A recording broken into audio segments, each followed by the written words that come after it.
Hello everyone, it's Davide here and welcome back to Learning Finance. So in today's video guys, I want to talk about the current market situation because it looks like that we are having a crash. It has started basically the 16th of February with the top of the Nasdaq, and so it is a pullback, right? Now the question is this the beginning of a stock market crash, so a major correction? Because as of now we are around, how much is it, minus 7.18%, so it's still considered a pullback, but can this become ugly, and why it is the market crashing? So here's what I'm gonna talk today. The only thing I ask you is please leave me another like, it's very important and I thank you for it, and subscribe to the channel so you don't miss any new updates. Let's begin.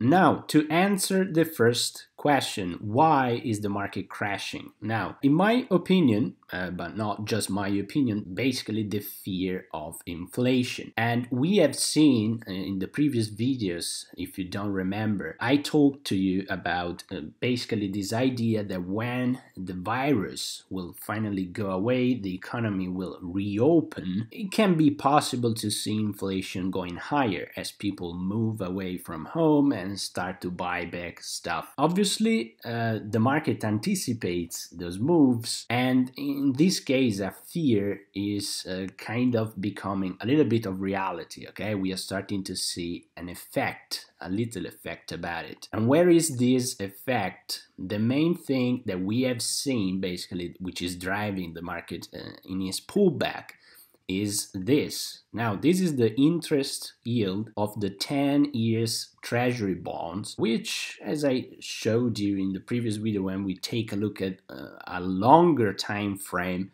we realize how, let me put monthly, how obviously the trend is negative, right? And we have seen a negative trend since basically 1982, so 40 years. We hit the bottom here in the middle of the pandemic in March, where the yield was 0.35. Since then, when we zoom out in the daily basis, we see how with the bottom over there, then we had a period of consolidation, then we formed a high and then went back, and then here, look at that, we basically stayed over there in this period of consolidation for a couple of months, basically from November until January, and then here we had the breakout which has happened in January the 5th, and the interest yield went above 1, right? And now it is climbing up again with this fear basically of inflation. This is mainly because a lot of people are exiting actually the bond, so that overall pushes the interest yield higher. And the thing is that why is this relevant and why this has an impact on the stock market as an overall? Now, to understand this, we go to Excel and I actually show you one of my analysis, right? This was from Apple, if you remember the video. If you follow my channel, you know that I tend to do analysis with real numbers because I think that they can explain the things better most of the times, right? Instead of just talking about the things. When we do a valuation, when you value a business, you all the times you have in mind a rate of return, right? To discount back. Basically, if you're wondering how these people working in banks and stuff, they value businesses, that they try to forecast future and discount these things back to present. It's all about the interest yield, the discount rate. Now, the interest yield, the 10 years treasury bond, T-bill, why is it important? Because 99% of analysts consider that as a risk-free yield. As long as that remains very low, obviously the overall rate of return, when, for example, let's put Apple, this rate of return which I am considering, usually it is called the WACC, weighted average cost of capital. Inside this weighted average cost of capital, there is also the risk risk-free rate, which is better known as the T-bill rate, right? Basically, 99% of analysts which cover US stocks, they have in mind that particular rate. Now, clearly, if that rate is very low, overall, also the total rate of return will be lower, right? Obviously will be higher than the T-bill because we are considering equity, which is riskier. You have the cost of equity involved, all this kind of stuff, the risk of the firm itself, so it's not risk-free. But overall, what happens if you push the T-bill higher is that this rate will go higher, right? So the overall discount rate will go higher. That's fair enough. So if you understand this, why if the interest yield goes higher, we have an effect in the stock market? Well, that's pretty simple. Now let's take a look at this valuation, right? It was the bull case, 11% growth rate forecasted. Anyway, just look at the fair price, right? We have $127.65. Now, keep all of that the same, and let's just change the discount rate, right? The rate of return.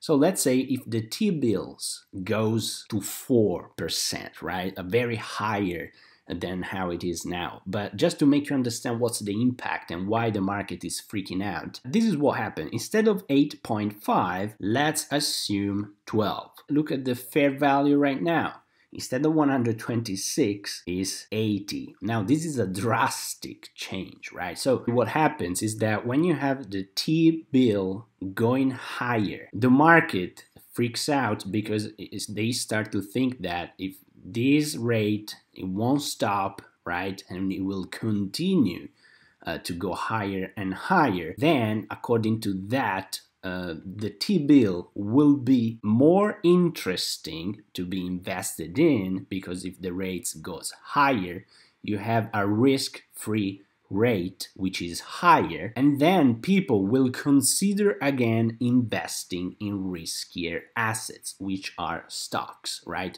So let's just imagine if you have a T-bill, for example, at a 5%, basically what happens is that if you want to invest in stocks, you want to consider a way higher rate than 8.5%, okay?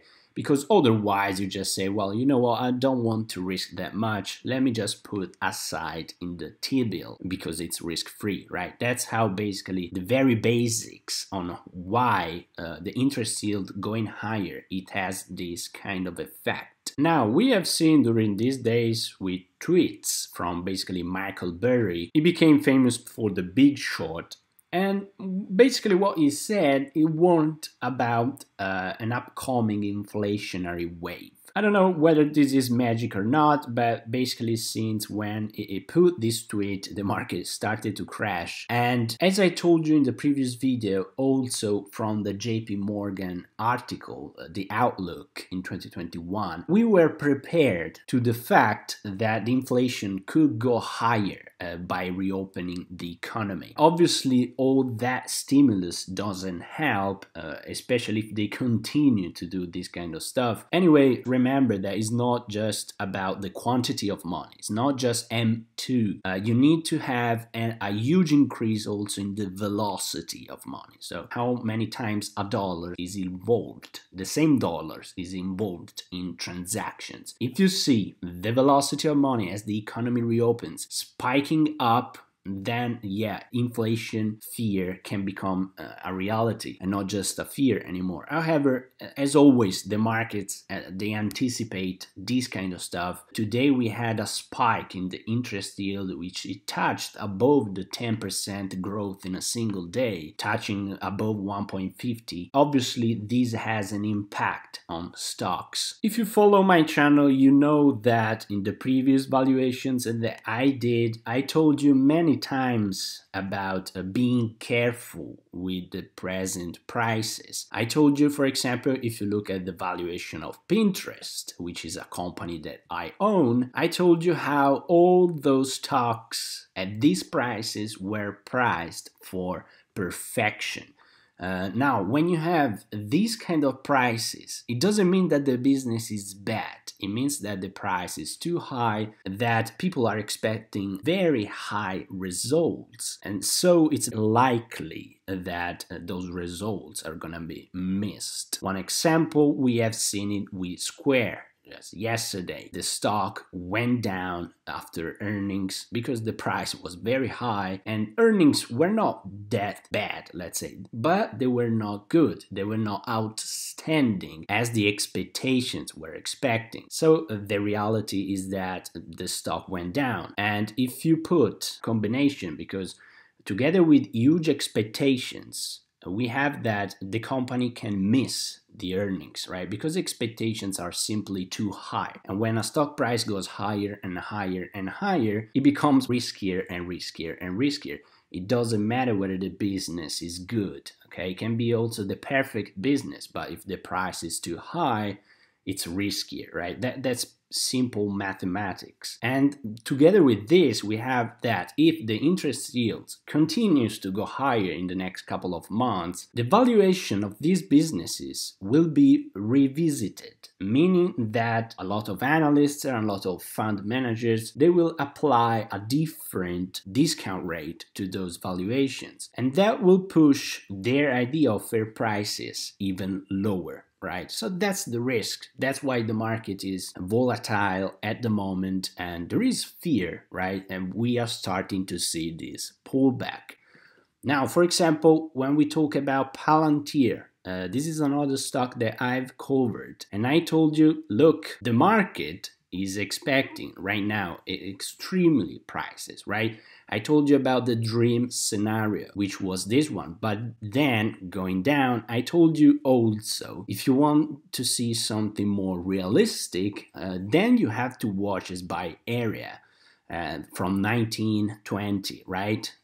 It could go lower up until $16, $17, and that is basically what I meant by that. The business is great, but the market was just giving it a price which was enthusiastic, priced for perfection. And when we have this kind of stuff, which let's say they break the equilibrium of this perfection, then you have volatility, and you have these kind of stocks which are priced very high, which are likely to come down. In my opinion, it's not a crash. In my opinion, it's a coming back to a more natural and healthy level in the stock market, which I know it is bad because you see red in your portfolio, but can actually create opportunity, because when all the stocks are at all-time high, it's very difficult to find opportunities. And as always, I like to remain as a big part of my portfolio involved in quality business. Sometimes I get comments, what are quality businesses? My opinion, quality businesses are the ones that makes money, are the ones that at the end of the year they put money in the table. Because when a business is profitable for real, is efficient, it's scaling, well, it's very difficult to actually discuss the fair price of it, right? While